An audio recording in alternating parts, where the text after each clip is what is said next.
새로 부임한 로세니어 감독이 진정한 시험대에 올랐습니다. 첼시와 아스날의 리그컵 4강 1차전 경기를 첼시 위주로 리뷰해보겠습니다. 먼저 로세니어 감독의 강한 맨투맨 압박입니다. 주앙 페드로가 살리바를 향한 패스기를 막으면서 돌아뛰는 압박을 통해 케파의 패스 방향을 강제합니다. 마갈량이스가 패스를 받자 첼시 선수들이 모두 우측으로 뛰면서 아스날을 압박합니다. 이때 센터백 웨슬리 포파나도 자신의 마크맨 웨데고르를 막기 위해 전진해 있는데요. 팀버가 패스를 받았지만 첼시의 강한 압박에 다시 마갈량이스에게 리턴 패스했고, 마갈량이스는 어쩔 수 없이 전방으로 롱킥. 이 공은 트로사르와 찰로바 쪽으로 향했고, 아첸퐁이 세컨볼을 따내면서 첼시의 전방 압박 성공. 곧바로 안드레이 산투스가 침투하는 이스테방에게 패스를 찌르면서 압박 후 역습 전개를 시도합니다. 팀버의 수비에 막혔지만 로세니어 감독이 추구하는 색깔이 분명하게 드러나는 장면입니다. 아스날이 후방에서 빌드업할 때 첼시의 맨투맨 압박 형태는 다음과 같습니다. 이런 형태에서 관건은 왼쪽 센터백 웨슬리 포파나가 웨데고르를 막기 위해 얼마나 전진할 것인지입니다. 맨투맨 압박은 다음과 같은 형태로 상대를 몰아붙였을 때 상대의 롱킥의 후방 수적 동류를 허용할 수 있다는 점이 약점이죠. 이 약점을 최소화하기 위해 포파나가 후방에 대기하면 포파나의 마크맨 웨데고르가 자유로워진다는 점이 딜레마입니다. 다시 경기 장면. 첼시의 투톱이 아스날의 두 센터백을 압박하자 케파에게 패스가 연결됩니다. 여기서 웨데고르가 내려가는 걸 보곤 포파나가 고민하다가 웨데고르에게 패스가 연결될 것 같으니 그제서야 압박하는데요. 웨데고르는 여유있게 기우로부터 자유로워진 마갈량이스에게 원터치 패스한 뒤 두 센터백 사이에서 빌드업에 가담합니다. 웨슬리 포파나는 투톱보다 더 높은 위치에서 수비하는 상황. 패스를 받은 살리바가 몸을 측면 쪽으로 열자 네투가 자신의 마크맨 벤 화이트를 압박하는데요. 여기서 살리바는 사카에게 전진 패스합니다. 지금은 자유로워 보이는 사카이지만 뒤에서 올라온 쿠쿠레아가 강하게 밀착 마크하면서 저지하려 합니다. 하지만 사카는 소유권을 잘 지켜낸 뒤 살리바에게 리턴 패스. 이 순간 첼시의 왼쪽 풀백 쿠쿠레아와 왼쪽 센터백 포파나가 모두 전진한 상황이 됩니다. 수비 맨디는 자신의 마크맨 엔소 페르난데스를 뿌리치면서 이때 발생하는 뒷공간으로 뛰어들고, 살리바가 그 움직임에 응답하는 좋은 패스를 찔러주면서 아스날에게 엄청난 기회가 찾아옵니다. 언뜻 보면 2대2 상황 같지만 이 각도로 보면 사실상 2대1과 같은 상황이죠. 다만 요케레스와 수비 맨디의 판단과 호흡이 맞지 않으면서 이 득점 기회는 무산됩니다. 아스날의 골킥 상황에도 첼시는 맨투맨 대기 중입니다. 다만 포파나는 웨데고르로부터 꽤나 떨어져서 미리 케파 키퍼의 롱킥에 대비하고 있었습니다. 이 롱킥의 타겟은 주로 네투와 경합하는 벤 화이트의 높이인데요. 포파나가 잘 대비한 탓에 먼저 위치를 잡고 헤더를 따낸 뒤 중원에서 혼전 상황 끝에 튀어나온 공을 처리하며 소유권을 가져옵니다. 이러한 압박 형태는 분명 불안 요소도 있었지만 상대의 공격을 롱킥 혹은 속공으로 강제하면서 첼시는 전반전 점유율을 가져옵니다. 그럼 이제 첼시의 빌드업과 아스날의 압박 상황에 대해 알아보겠습니다.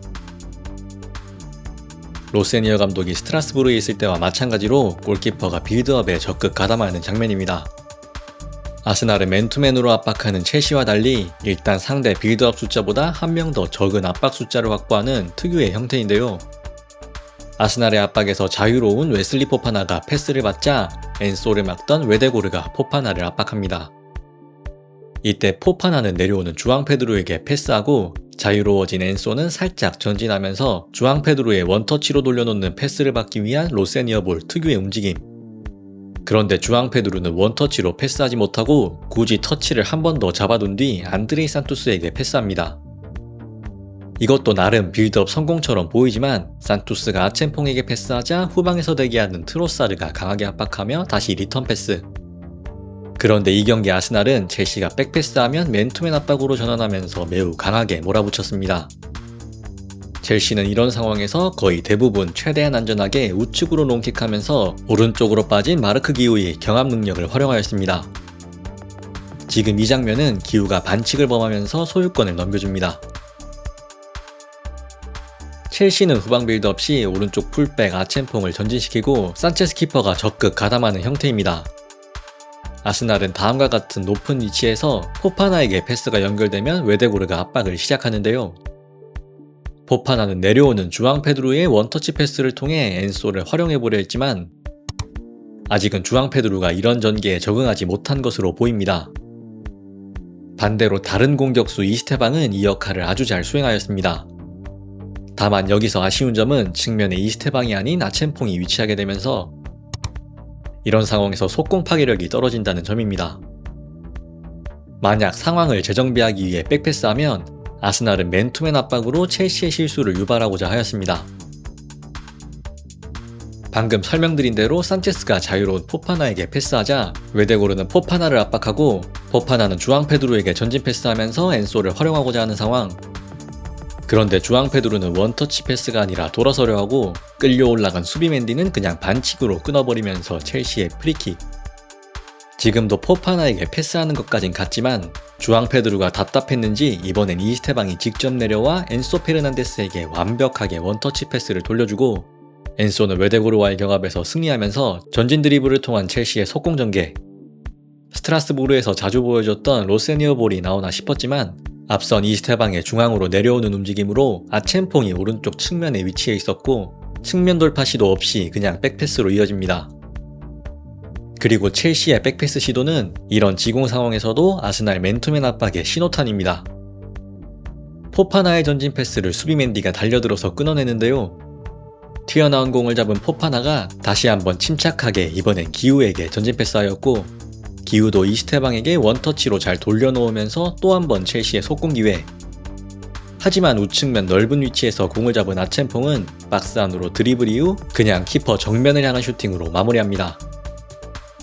만약 지금 저 위치에서 패스를 받은 선수가 아첸퐁이 아니라 이스테방이었다면 훨씬 더 좋은 장면이었겠죠. 하지만 이스테방이 측면에 머무르면 저런 기회가 자주 나오지 않는다는 게 문제입니다. 어쩌면 로세니어 감독은 이스테방이 2명이면 좋겠다는 생각을 했을지도 모릅니다. 첼시는 이 경기 전반 초반은 세트피스로, 후반 초반에는 수비 전환 상황에서 산체스 키퍼의 실수로 실점하였습니다. 홈에서 2골 차로 끌려가자 이른 타이밍에 선수 교체와 전술 변화를 가져갑니다. 아첸퐁 대신 그나마 이스테방과 비슷한 네투의 위치를 조정하는 건데요. 이제 후반전 상황입니다. 산체스 키퍼가 우측으로 롱킥하자 이제 기우가 아닌 이스테방과 마갈량이스의 공중볼 경합. 이 세컨볼은 왼쪽 측면에서 중앙 혹은 우측으로 위치를 바꾼 페드로 네토에게 향했고 다시 한번 찾아온 경합 상황. 이번엔 마갈량이스가 확실하게 웨데고르 쪽으로 처리하면서 수비 성공입니다. 웨데고르는 내려와서 수비 맨디에게 패스하는데요. 이때 수비 맨디가 갑자기 미끄러지면서 압박하던 엔소에게 소유권이 연결됐고 약간의 혼전 상황 이후 공을 따낸 주앙 페드루가 우측에 페드로 네토에게 패스. 네토가 과감하게 오른발로 올린 크로스는 앞에 있는 선수들의 움직임을 신경 쓰던 베나이트의 키를 넘어 그 뒤에 가르나초에게 향했고 교체 투입된 가르나초가 이걸 마무리하면서 다시 한 골차로 따라붙습니다. 첼시의 공격 포메이션 자체는 전반과 동일하지만 선수들의 위치가 바뀌었습니다. 오른쪽 풀백이 된 포파나는 아첸폰과 달리 높게 올라가지 않고 후방에 머물던 쿠쿠레아가 왼쪽 하프 스페이스에, 왼쪽 측면에 있던 페드로 네투가 오른쪽 하프 스페이스에 위치하면서 우측 전개에 힘을 실었습니다. 엔소의 패스를 받은 페드로 네투가 측면 이스테방을 위한 연결고리 역할을 수행합니다. 이제 이스테방은 전반보다 측면 파괴에 집중할 수 있습니다. 팀버를 상대로 1대1 드리블을 통해 위협적인 슈팅으로 마무리합니다. 마갈량이스의 머리에 걸리긴 했지만 후반전 첼시가 분위기를 타려합니다. 이번에도 우측을 향한 산체스 키퍼의 롱킥. 이스테방이 팀버를 상대로 공을 머리에 맞췄지만 오프사이드로 아스날의 간접 프리킥 상황. 수비 맨디가 패스를 받는데 수비 맨디를 막아야 할 엔소는 지쳤는지 가만히 서 있다가 뒤늦게 압박을 시작합니다. 그 사이 돌아선 수비 맨디는 또 다른 프리맨 메리노를 찾고 패스를 집어넣습니다. 메리노를 향한 바디아실의 압박도 늦어지면서 맨투맨 압박 시에 나와서는 안 될 절망적인 상황이 연출됩니다. 메리노와 사카가 패스를 주고받는 동안 요케레스는 바디아실이 비우고 나온 공간으로 침투한 뒤 패스를 받습니다.